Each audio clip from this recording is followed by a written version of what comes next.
والسلام على سيد الأنبياء والمرسلين وعلى آله وصحبه أجمعين أما ما بعد. Who's manning the PowerPoint? You are? Okay, hit space. We begin the surah. Bismillah ar-Rahman ar-Rahim. Ar-Rahman. Ar-Rahman, the word, first of all, is an ayah by itself. The Quran is uniquely structured. It's not like other books. Other books have sentences. Books of prose have sentences. Books of poetry have verses. The Quran has neither. I don't like the translation verse for ayat. Ayat are a unique entity. Grammatically, structurally, in the literary sense, in the linguistic sense, they're not like any other piece of language in existence, in any other literature. So we just kind of have to use the proprietary term ayat. Ar-Rahman is an ayah by itself, even though it is part of a sentence. Ar-Rahmanu 'allama al-Quran is actually a sentence. But one sentence was broken up into two ayat. One sentence was taken apart and it was put into two ayat. That's important. Because Allah Azza wa Jal has an expectation from us.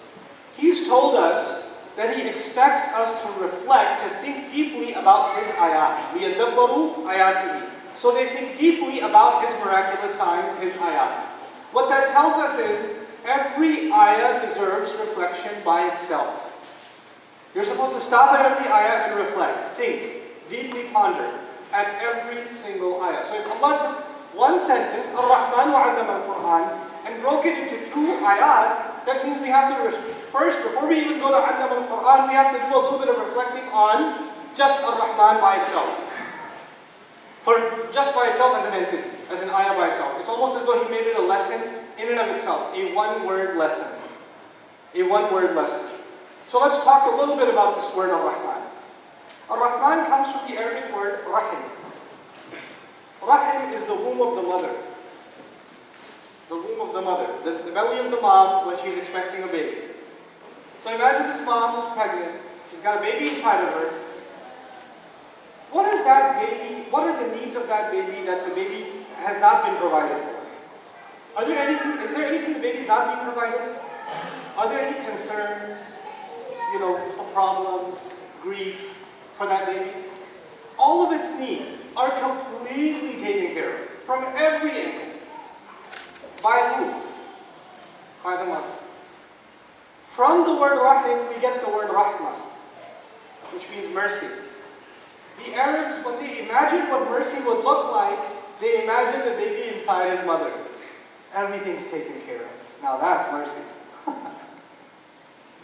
From it we get the word Ar-Rahman. Allah Azza wa Jalla is extremely merciful in that He will take care of all of your needs. He'll take care of everything. You won't have to worry about anything. This is what makes Him unimaginably merciful. The an at the end of Ar-Rahman suggests that He's extreme in taking care of you. Extreme in showing you mercy. And He's doing it immediately. You don't have to wait for it. It's immediately accessible. He's showing you amazing amounts of mercy right now. Any human being, this is not just a conversation any longer with the Quraysh that were living at that time that are now dead and gone. This is a conversation with us now.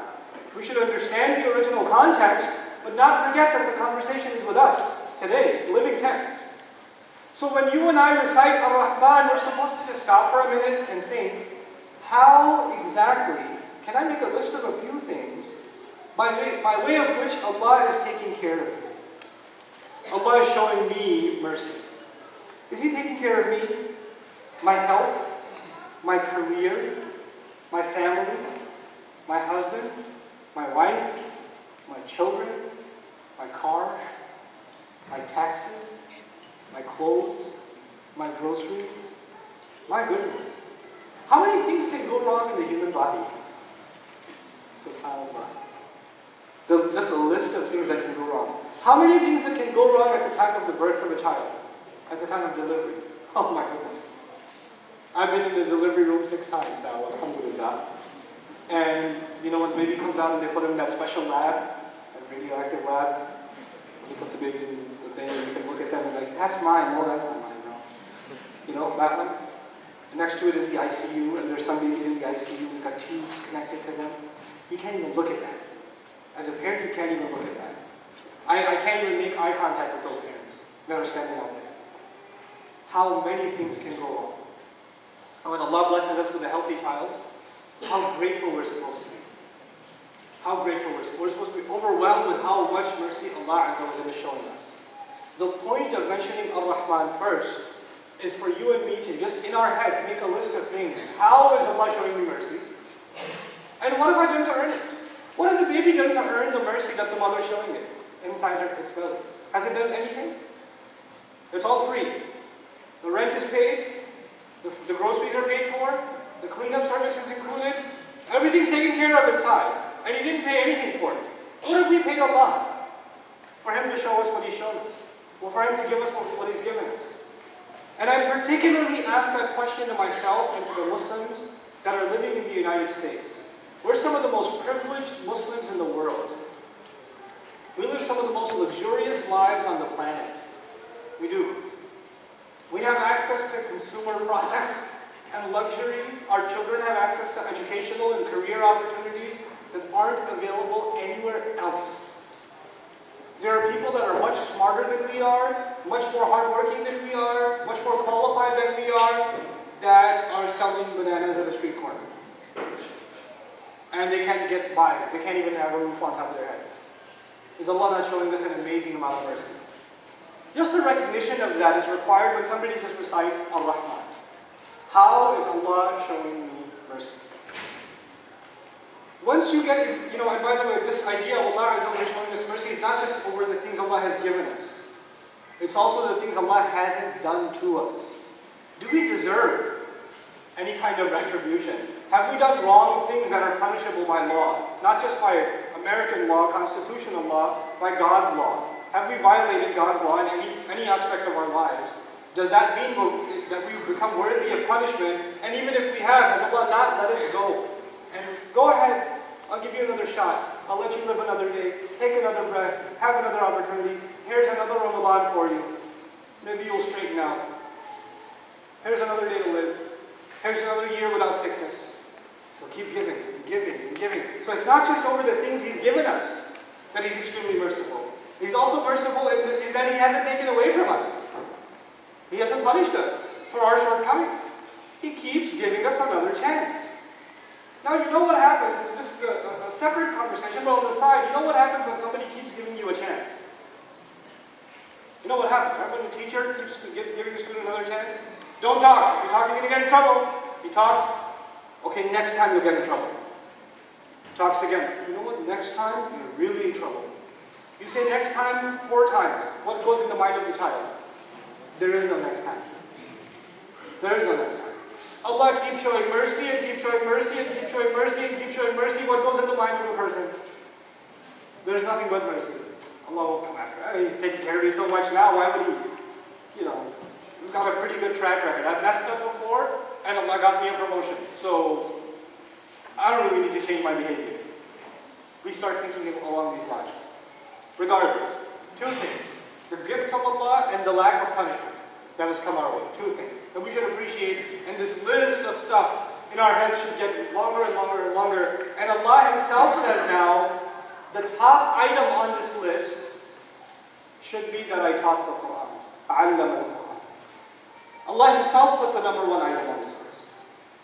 Of all the things you and I should appreciate that Allah has done to us as a favor, an added mercy that we didn't deserve, the biggest of those, according to Allah, is that He taught the Quran. According to you, it may be your health, your looks, it may be your education, your intellect, it may be the family you belong to, the wealth you come into, whatever it may be. According to Allah, the biggest gift you have from Him is the Quran. And not just the Quran, that He taught it. We'll have to talk about the difference between giving something and teaching something. You have to appreciate what Allah is saying here, subhanahu wa ta'ala. So Allah says to you and me, His biggest of all gifts is that He taught the Quran. Now let me tell you, you and I have experiences with gifts. We give gifts and we receive gifts. When somebody gives you a gift, and you throw it behind your back, in front of the gift giver, somebody comes to your house, they brought you this vase, or they brought you a blender, whatever. Maybe you got married. Usually the sunnah is to give a blender. Right? So He got you a blessing. And you say, oh, thank you so much. Right in front of them. Is that not an insult to the one who gave you a gift? If the Quran doesn't get any of your time, any of your appreciation, and Allah says it's my biggest gift to you, isn't that an insult to that gift? And this is not just the non-Muslim who refuses to believe in it. This is the Muslim who says this is the greatest gift of Allah, and he can't make time for it, she can't make time for it. How ungrateful can you be? How ungrateful can I be? It is a recognition of Allah's greatest mercy that we should make time for the Quran. Allah took the time to teach it. عَلَّمَ الْقُرْآنِ. At least we should make the time to what? Learn it. At least make the time to learn it. Was the teaching of the Quran for the Prophet ﷺ easy? No. The Prophet ﷺ was given pains that nobody else was given. The communication of this final message took more sacrifice from a human being and took the mercy of Allah in this period of 22 years. Those sacrifices. When you and I make time for the Quran, we are appreciating the efforts of the Prophet ﷺ. We're appreciating what he went through to get this word to us. We don't even have time for all that. Oh, he made all that sacrifice, so one day we could have the word of Allah. And we don't have time for that? How disregarding of the mercy of Allah can a person be? Now let's talk about andam. To teach. Andam. Something, andam in Arabic means to give knowledge over time. Something that takes time. It's not a'lama. A'lama means to inform somebody right away. I can inform you right away. Hey, you're ugly. Whatever. Information happened. Quick, 1 second. Teaching takes time. Repetition, patience, going back and forth, like I mentioned to you before, right? It takes time to teach. Allah Azza wa Jal took the time to teach the Quran. Somebody mentioned correctly, the first student of the Quran is the Rasul sallallahu alayhi wa sallam. Himself, the messenger himself. The best of all students in human history, how long does he take to learn the Quran? 23 years, huh? The best student in human history learns the Quran in how long? 23 years. You know what that tells you and me? We can take our time. We can take our time. Allah didn't say that He informed us of the Quran and we should know it right away, cover to cover, end to end. No. We can take our time with the Quran. Quality over quantity. If Allah is mu'allim, allama, then we are muta'allim. We're the learners and we're going to take our time too. Allah Azza wa Jalla took His time also. And that's the secret to really appreciating the Quran when you take your time.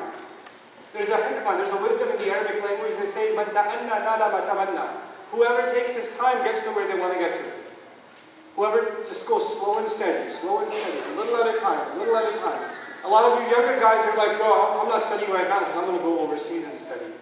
If you're a lazy bum right now, you're going to be a sloth when you get there.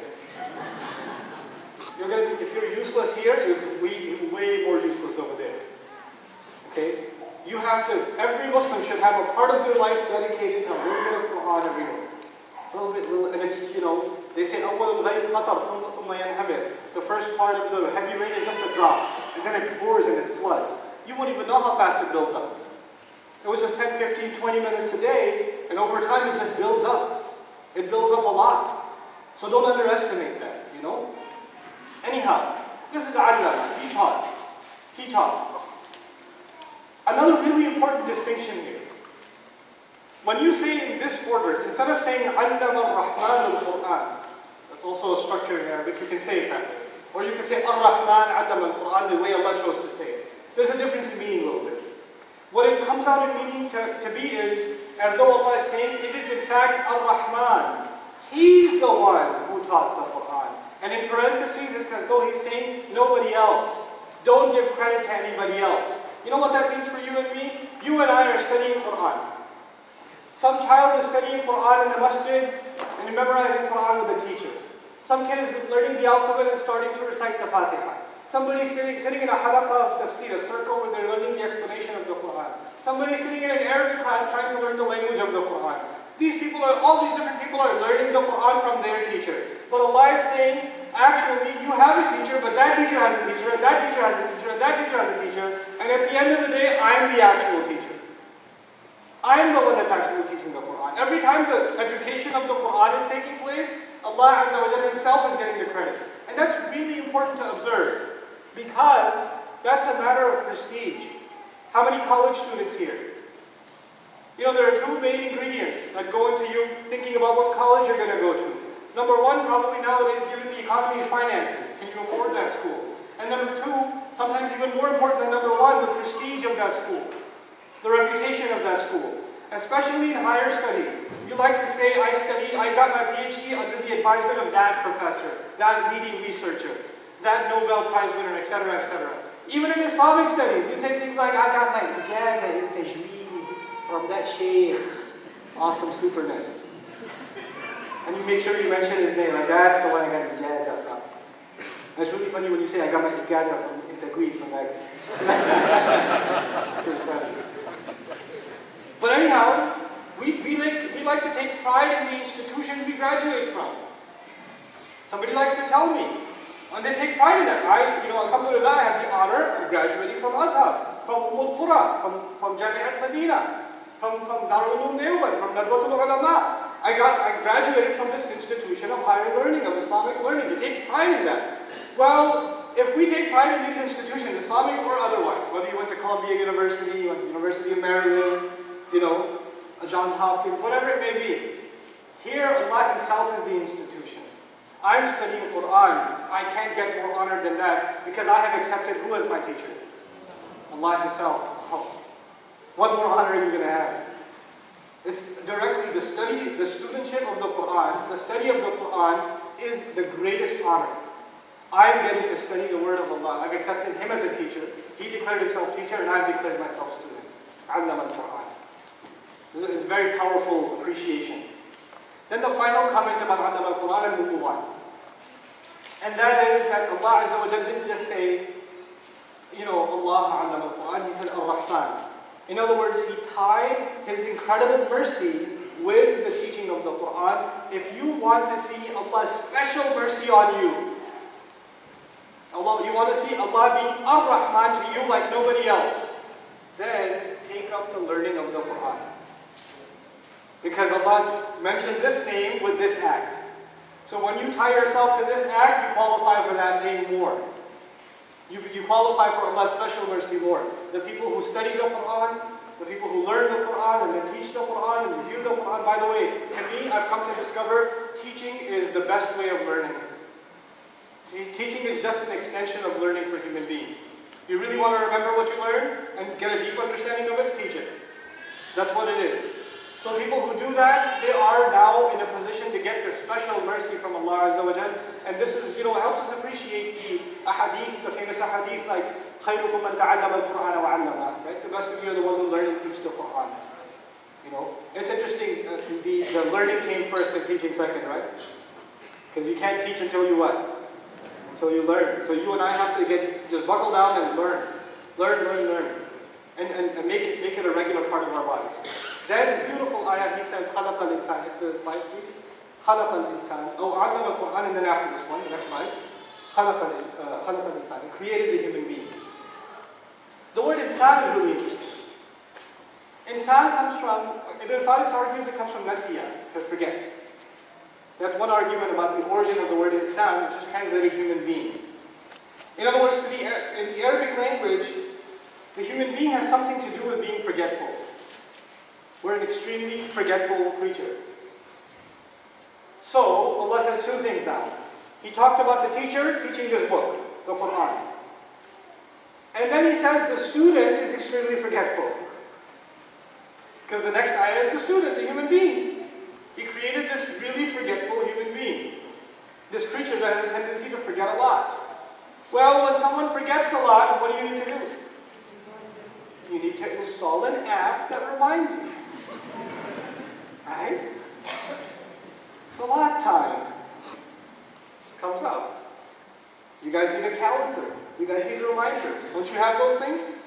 Because by definition we are forgetful. So, is there something in the Quran uniquely catered to a forgetful audience? Does the Quran repeat itself a lot? Does the Quran describe itself over and over again as a reminder? إن هو إلا ذكر كلا إنها تذكرة ذكر بالقرآن من يخاف وعيد. Over and over again, Allah Azza wa Jalla reminds us that this book is nothing but a reminder. Who benefits from a reminder? The forgetful one. Insan. The other question that was asked by a great scholar, Mufti Muhammad Shafi'i rahimahullah, was Allah mentions that He taught the Quran first. Then He says He created the human being. But the chronological sequence is different. First He created the human being, and eventually He taught him the Quran. So why break the sequence? Why mention that He taught the Quran first, and then mention that He created the human being? He says this is so because one, Allah mentions the bigger favor first. The bigger favor first. Meaning my existence and all the favors I enjoy in life are a byproduct of the fact that I actually came into being, that I was born. And therefore all of those favors are secondary, including my life. The gift of the Quran is primary. And the second explanation he gave is even more beautiful, I find. He says in manufacturing, we know the manual comes first and the product comes later. Those of you that are engineers, product designers, you first draw the architectural map of the product. What's the purpose of it? What's it going to do? What's it going to be used for? What are good uses of it? What are bad practices with it, etc., etc. The manual is first, then the product is actually manufactured. The manual is mentioned first. Because without the manual, the product is useless. We're useless without guidance. And this is the ultimate guidance. You know? So, I did mention something about the Quran. I'll hold off until at the end of the program. And I'll tell you something about the word Quran, inshallah. It's something I find very fascinating and beautiful. Anyhow, Allah Azza wa Jalla says He created the human being. Also tie this to the introductory discussion I had with you. The human being has the faculty of what?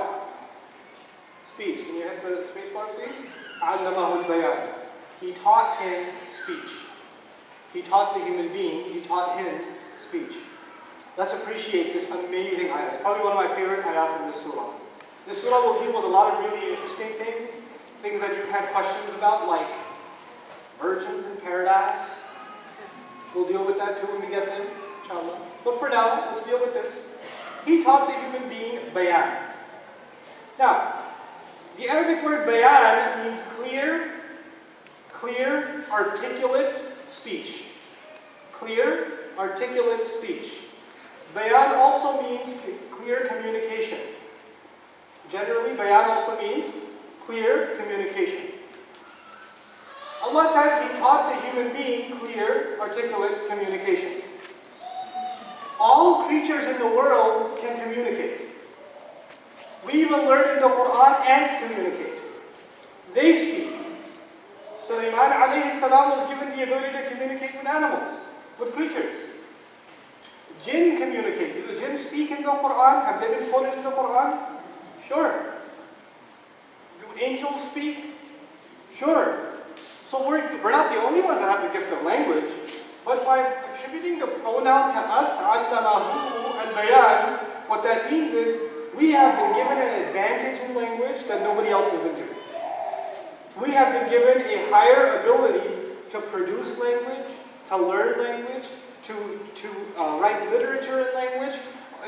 Just imagine the amount of literature and volumes of books of knowledge on every subject in existence is a byproduct of what?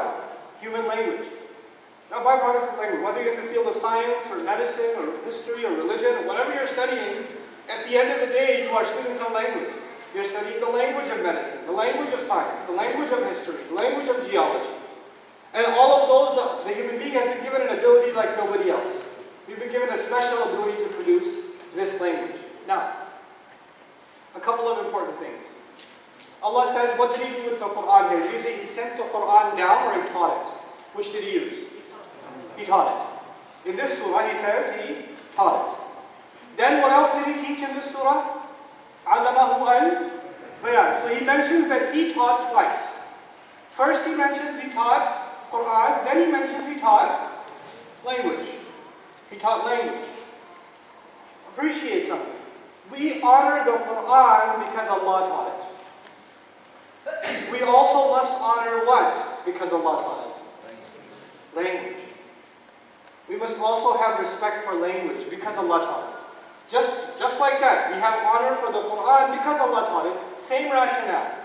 Same rationale. Because in the same passage, in the same conversation that Allah says He taught the Quran, He also says He taught language. Now, which language? Did He say عَلَّمَهُ al-Arabiyyah? He taught him Arabic. No, he said he taught speech. Which means, which language should we honor? All languages. All languages. We even have to have respect for Punjabi. All languages. Every single one. And that means it's hard sometimes. Recently, about a month ago now, maybe a month and a half ago, I had a chance to go to London. And from the moment I landed to the 7-8 days I was there, I thought it was in a Harry Potter movie. It was so hard not to laugh. I finished the khutbah and an elder gentleman came up and said, "Very good." And Harry.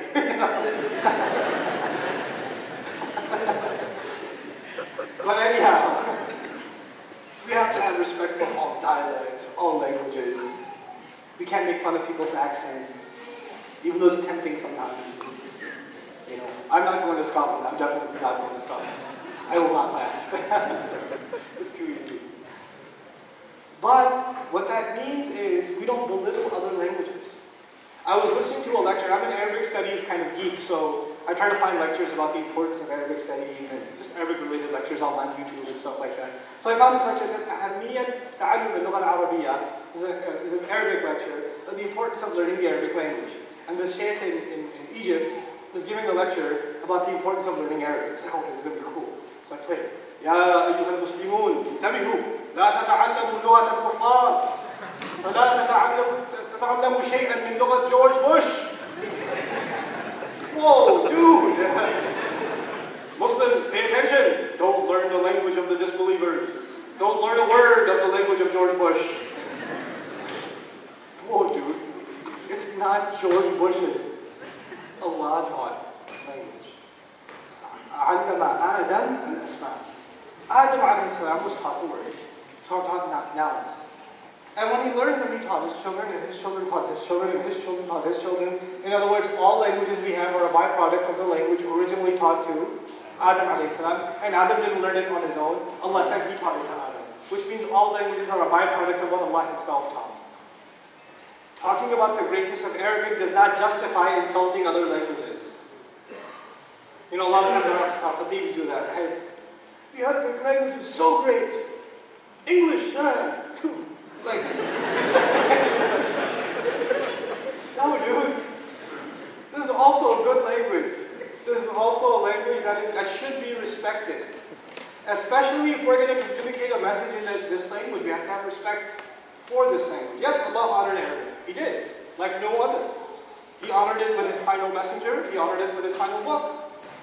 You know, sallallahu alaihi wasallam. He honored it with both of those things.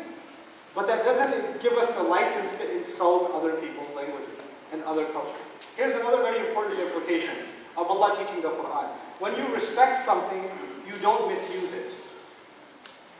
When we respect the Quran, we don't misuse the Quran. When we respect language, we don't misuse language. We don't troll under YouTube videos. We don't spread rumors. We don't lie. We don't cuss. We don't spend our time on Facebook insulting other people and making fun of them, one-upping each other. You know, somebody puts a comment and you have to LOLLOMG and then whatever, the more obscene, you know, abbreviations all the way through. You don't have to do that. This is also language. This is also language. You have to have respect for your language. Most of our communication, unfortunately, is either sarcasm, it's insulting, it's condescending, it's angry, it's filthy. That's not respect for language. Not having respect for language is not having respect for what Allah Himself taught. This tongue was given a very high priority. Allah put it in the same passage as Him teaching the Quran. We have to have respect for how we use this tongue, how we speak, how we communicate, how our fingers type on a keyboard. We have to have respect for that, because this is a gift of Allah. Now finally, tying these things together, these four things together, and I'll give you an next break. Alhamdulillah. And that is, the first gift of Allah Azza wa Jal mentioned, the first gift mentioned, was the Quran. Actually, before that, I actually want to mention, these four ayat have four climaxes. Four things that are extreme. First Allah mentions He's extremely merciful, unimaginably merciful. Then He mentions the greatest of all of His mercies, which is what? The Quran, the greatest of all of His revelations. Then He mentions the greatest of all of His creations, which is what? The human being. وَلَقَدْ كَرَّمْنَا بَنِي آدَمَ. We honored the son of Adam. لَقَدْ خَلَقْنَا الْإِنسَانَ فِي أَحْسَنِ تَقْوِيمٍ. We created the human being in the best possible form. So He's the greatest of His mercy, then the greatest of His revelations, then the greatest of His creation, and then the greatest gift, the greatest ability given to that creation, which is what? Speech. And all of them are tied together. Now the human being finds his greatness in speech, and that speech, the greatness of that speech will only happen when he understands the greatest speech of all. What's the greatest speech of all? Quran. It's as though Allah is saying, I taught you language so one day you can appreciate the Quran. One day you will appreciate the greatest use of this tongue. My word. One day you'll be qualified to say my words, to repeat my words. It's an honor that we get to use the words of Allah Azza wa Jalla. And He trained us to do so. Just acknowledging the reality of these few ayat would make a believer extremely grateful for the Quran. Extremely grateful for what it is that what Quran we have in our possession, and how it's a direct connection between us and Allah. You know? On this note, before I give you a break, I want to share with you two concerns. They don't have to do with this class necessarily or this surah, but two personal concerns I have. One concern I have is that we have only two ways of understanding the Quran right now. We either have translations of the Quran, or we have tafsir of the Quran, right? Those are the two ways we understand the Quran. And in my opinion, this is only my opinion, you don't have to accept it, but it's my concern. I feel translations are too shallow, and tafsir is too technical. Tafsir is written for a particular kind of audience, and it's not for general consumption most of the time. And translation is, it's too much missing. There's way too much missing. So there needs to be a genre in the middle. Quranic lessons that are based on tafsir, but they're language anybody can understand. And it's not as shallow as what? Translation. So it's a genre in between. A body of literature in between. A body of work in between. That makes the Quran accessible in an educational way without getting too technical. And if somebody wants the more technical, then those resources are already available. Then if you want to really get technical, study Arabic and get to the actual texts. Hit the books, basically, do the research. But I feel that we have to take those scholarly sources and present them in easy language. Language anybody can understand. Kind of like what we're doing here, but for the entire Quran. Kind of like this, but for the entire Quran. I think that would be a huge service to Muslims. And non-Muslims for that matter. Because this book is very confusing to non-Muslims because mostly what do they read? When they want to read the Quran, what do they read? Translations, and there's no context, there's no background, they don't know who the surah is talking to, and they make all kinds of conclusions, you know? So, in light of that, I wanted to share with you something that I'm very excited about working on. This year's program in Dallas, our full-time program, I decided to do a commentary, a running commentary on the entire Quran in translation. Not a detailed discussion, but at least a flowing conversational type commentary on the entire Quran. We're recording it as we're going along. So inshallah ta'ala, by next Ramadan, by this coming Ramadan, it should be complete for the entire Muslim. And we're going to release the whole thing online. Just a video conversation on the entire Quran, beginning to end. So somebody who just wants to get a head start, okay, I'm not ready to read study the Quran in depth and like full tafsir and go all out, but at least I want to get introduced to the book from one end to the other. That would inshallah ta'ala serve as a cool resource to do that. At the same time, I'm actually even more excited about another project that I'm working on. I'm very, very happy with the progress of it so far. My eldest daughter, she's just turning 10 soon. And I've been teaching her some Quranic Arabic. And I teach her 10 minutes a day, no more.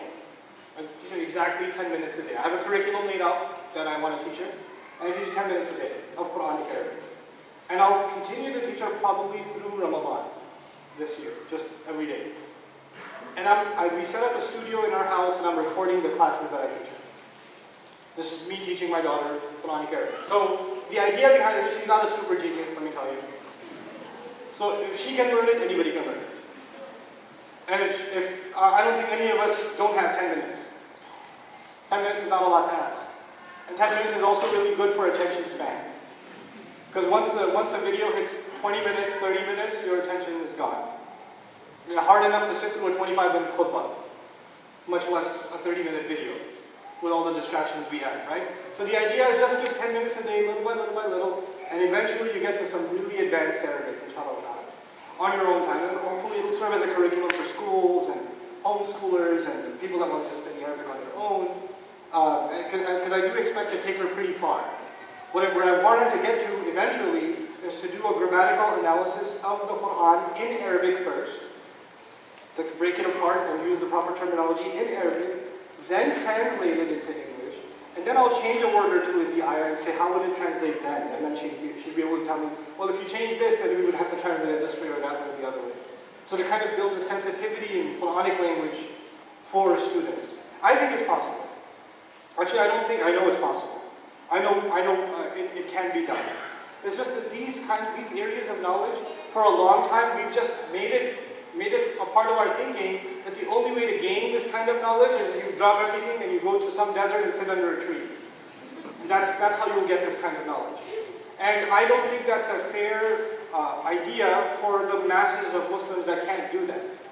So we have to kind of make this kind of education accessible at home and make it easier for people to consume, inshallah ta'ala. So I ask all of you guys to give dua for these two projects and that they're launched on time right after Ramadan, inshallah ta'ala. I hope that they bring benefit to Muslims. So inshallah, at this point, since we reached Adab al-Bayan, I'll give you your next break, again 10 minutes, and this time it's the brother's turn. I know there's people in the back that don't get a chance to ask questions as much, so I'll try and walk around. So this break I'll be in the front, and the next break on the sister side also I'll go towards the back, and then come to the front again and back again, so that everybody gets a chance, inshallah. Assalamu alaikum.